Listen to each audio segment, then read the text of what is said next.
नमस्कार राजकीय श्रोते हो. अमरावतीच्या राजकारणानं सध्या नुसता धुमाकूळ घातला आहे.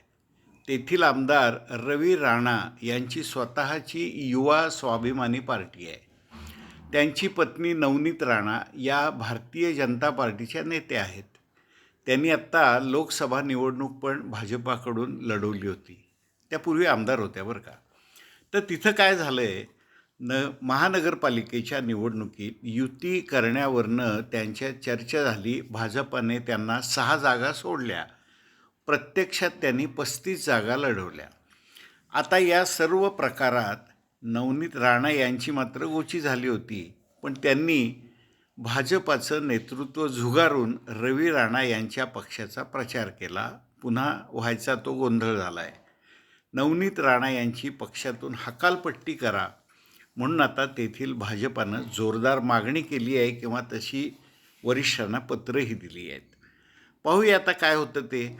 तर या स्वार्थी राजकारणावरची आजची माझी वात्रटिका ऐका. वात्रटिकेचं शीर्षक आहे, अमरावतीचा राणा राजकारणाचा घाणा. घाण करून टाकले राजकारण.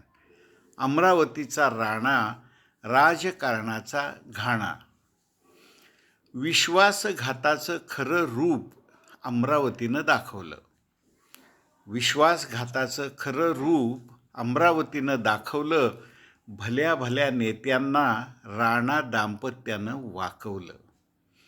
सदस्यत्व तर भाजपाचं, पण विरोधकांचा प्रचार. सदस्यत्व तर भाजपाचं, पण विरोधकांचा प्रचार. ही तर खरी गद्दारी, भ्रष्ट आचार, कपटी विचार. देवाभाऊंची भरभरून स्तुती पण फिरली मती.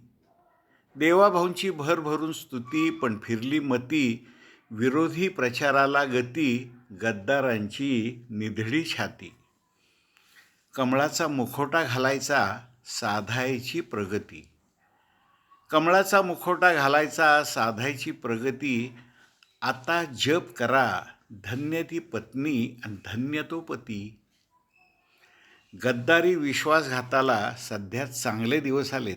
सध्याचं राजकारण बघा. गद्दारी आणि विश्वासघाताला सध्या चांगले दिवस आलेत. सच्चे कार्यकर्ते बॅकफूटवर, बाकीचे गब्बर झालेत. अमरावतीचा अध्याय सांगतो, निर्लज्जम सदा सुखी. अमरावतीचा अध्याय सांगतो, निर्लज्जम सदा सुखी.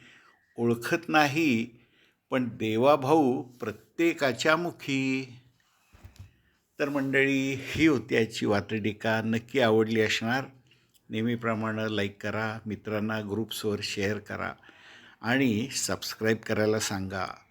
आपण देत असलेल्या प्रतिसादाबद्दल मनापासून धन्यवाद.